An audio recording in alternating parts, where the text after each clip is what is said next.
Here's the life of Moses in 5 short videos. Moses was born during a time when the Pharaoh ordered every Hebrew baby boy to be killed. His mother hid him in a basket and placed him on the Nile. Pharaoh's daughter found him and raised him as her own. As an adult, Moses fled Egypt after killing an Egyptian while tending sheep. He saw a burning bush that did not burn up.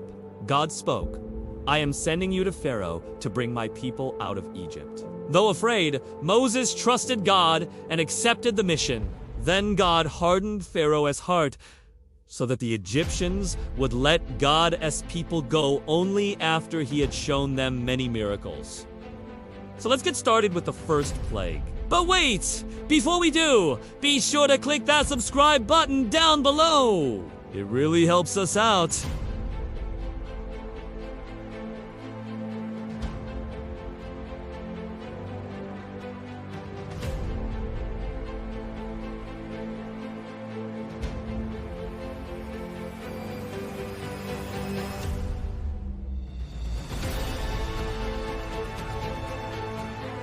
Now let's go. The first plague. Moses went before Pharaoh and said, "Let my people go." But Pharaoh refused. God sent plagues: blood, frogs, flies, hail, locusts, and darkness. Still, Pharaoh's heart was hard. Finally, the firstborn of Egypt died, but Israel was spared through the blood of the Lamb on their doors. Pharaoh surrendered. God's people were free at last. As the Israelites journeyed from slavery to freedom, they faced many hardships, including attacks from the Egyptians. But despite these challenges, God remained faithful. He provided for their needs, performed miracles, and delivered them into the promised land. Their faith in God grew as they witnessed his power. Pharaoh, however, soon changed his mind and gathered his troops to chase after the fleeing Israelites. When Israel looked back, they saw Pharaoh's army gaining on them.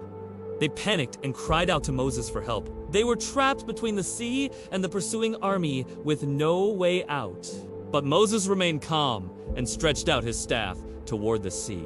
Suddenly, the wind shifted and the waves parted, revealing dry land. With confidence, Moses led the people through the sea on dry ground. As the last of the Israelites crossed, Moses turned back to face Pharaoh's army. The pursuing troops followed closely behind them. But when they reached the middle of the sea, the water crashed back together, trapping them.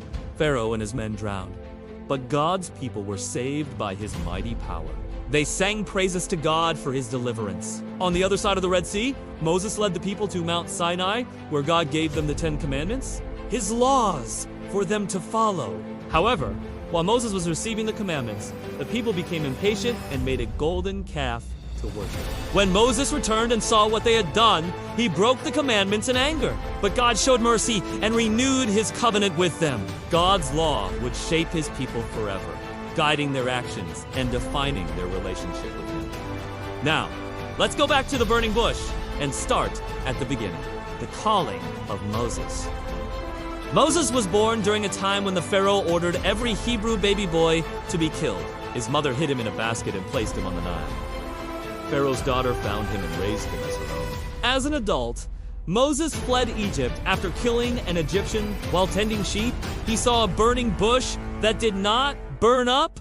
God spoke, "I am sending you to Pharaoh to bring my people out of Egypt." Though afraid, Moses trusted God and accepted the mission. Then God hardened Pharaoh's heart so that the Egyptians would let God's people go only after he had shown them many miracles. The plagues of Egypt.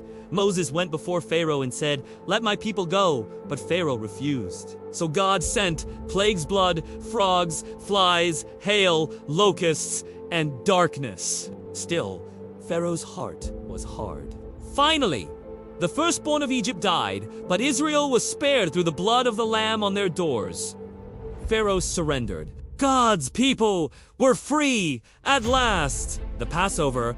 The Israelites celebrated their deliverance from slavery in Egypt with the Passover, commemorating how God had passed over their houses and spared their firstborn sons. During the Passover, they ate unleavened bread, bitter herbs, and roasted lamb with their staff, symbolizing their hasty departure from Egypt. They also dipped their bread in blood. representing the blood of the Passover lamb that had saved them. Through this meal, they remembered God's power and faithfulness and renewed their commitment to follow him. The crossing of the Red Sea. When Pharaoh realized that the Israelites had escaped, he gathered his army to chase after them.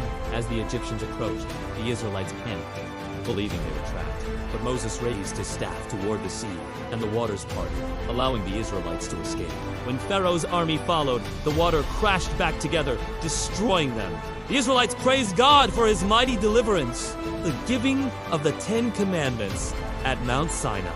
Moses met with God and received the 10 Commandments, which outlined how people should live holy lives. These commandments served as the foundation for the covenant between God and his people. They included guidelines for worship, ethics, and social justice, emphasizing the importance of love, kindness, and righteousness. By giving these commandments, God showed his people how to live in harmony with him and each other. But sadly, the people did not remain faithful. Israel's sin and God's mercy. While Moses was on Mount Sinai, the Israelites built a golden calf to worship instead of waiting for him to return. When Moses found out, he broke the commandments in anger. However, God showed mercy and made a new covenant with Israel, demonstrating his willingness to forgive and restore their relationship. This event taught them valuable lessons about faith, obedience, and seeking God's guidance. The journey through the wilderness after receiving the 10 Commandments.